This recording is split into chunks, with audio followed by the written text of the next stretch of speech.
The first bill is House File 753. Chair Robbins, I believe that's your bill.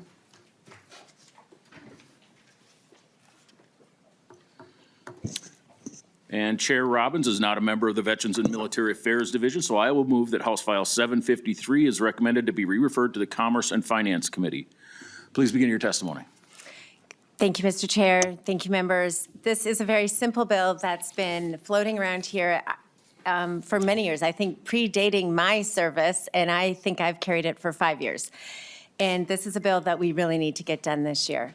So what this bill does is it expands the allowable uses of charitable gambling proceeds so that veterans organizations can use that money to improve, repair their real property. So many of our veterans organizations throughout the state have buildings that are in disrepair, need new HVAC, need new security, need new pavement for ADA requirements, and they currently are paying up to a 33% sales tax on their gaming proceeds that goes directly into state general fund, but they cannot use that money to repair their own buildings, which are so important for gathering places in our community, for charitable work.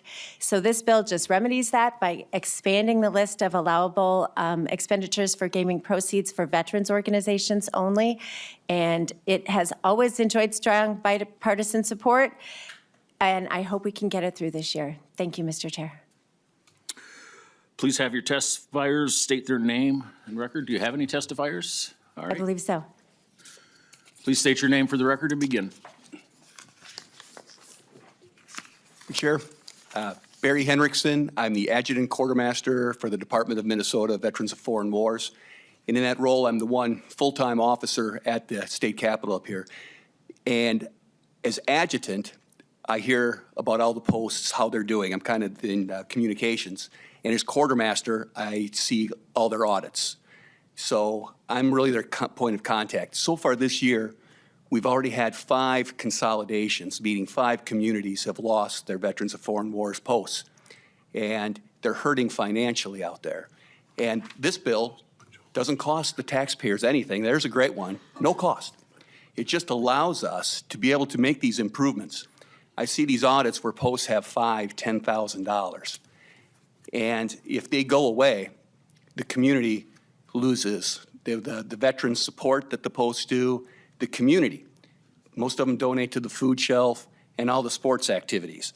So if you lose that, you lose a great resource to these posts. And we talked about the state of the buildings. If you go to these old downtowns and or the traditional downtowns outside the metro area, they need a lot of help, these posts. And they don't have the resources, but they do if they're allowed to use their charitable gambling assets. And the same thing here in the metro area. A lot of times these posts are very large, and they have these event halls. But these event halls are they're outdated. You know, if you had, your son or daughter wanted to have a wedding and you walk into some of our meeting halls, you'd kind of go, eh. But it's because they can't afford to improve them because they can't use these assets. So we would really ask for your support in this bill so that our posts can make these great upgrades and be able to afford them. Thank you. Thank you. I notice there's another name on the list, Joe Herzog. Is Joe in the room today? Joe is not chairman, but I can substitute for him if you like. Thank you. And also, Mr. Herzog did supply some written testimony. It's in your package as well. Okay. Thank you. Please state your name and begin. I am Tim Engstrom. I'm the gambling manager for Bloomington American Legion Post 550, but I'm also the communications director for the American Legion Department of Minnesota. I work in the same building as Barry, a veteran service building across the lawn. And we have reports about many posts that are struggling with taxes. Buffalo Post 270 was one of them that was going to be here today. I know that the VFW in Bloomington struggles with taxes quite frequently. The one in Waite Park, I think they said, the adjutant there said they were dealing with a $60,000 tax burden, and that's why it's now a car wash instead of a post. We've just seen so many. We saw, what was it, Coon Rapids is closed, Champlin is gone, my post in Bloomington was closed in 2007. There's just time, they just little by little, they all go away.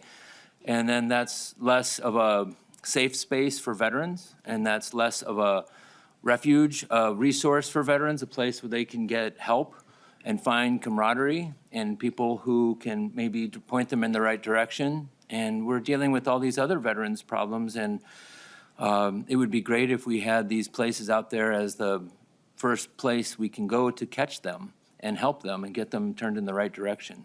So they're very important to our mission.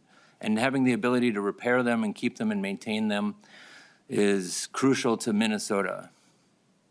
So it's resoundingly something across the state that would be popular and bipartisan. Thank you. Are there any other testifiers that would like to speak?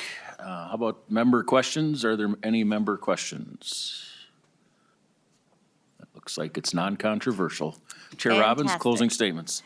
Thank you, members. Thank you, Mr. Chair, and thank you to my testifiers. Members, this is a need across the state for all our veterans organizations. As was pointed out by both the testifiers, we are losing these important community assets that are important for the gathering spaces in our community for veterans and for American Legion, but also important for, like, they hold breakfast and they hold fundraisers and they do so much through their work. So if we can make these spaces safe and more attractive to the younger veterans, the younger people in the community, they'll keep showing up and it will continue to be a vibrant hub. So please support this work. As was pointed out, there's no cost. So hopefully we can get it across the line this year. Thank you. Chairman, may I make one more point? Sure, go I ahead. used to be the editor of the Albert Lee Tribune, and I always noticed that whenever the Bonding Bill Committee or any other legislative committee came to Albert Lee to do some research and look at, like, dredging the lake or anything, they held their meeting at the Legion. So it's a resource for the state as well. All right, thank you. I renew my motion that House File 753 is referred to the Commerce Committee. All in favor, say aye. Aye. Opposed, say nay.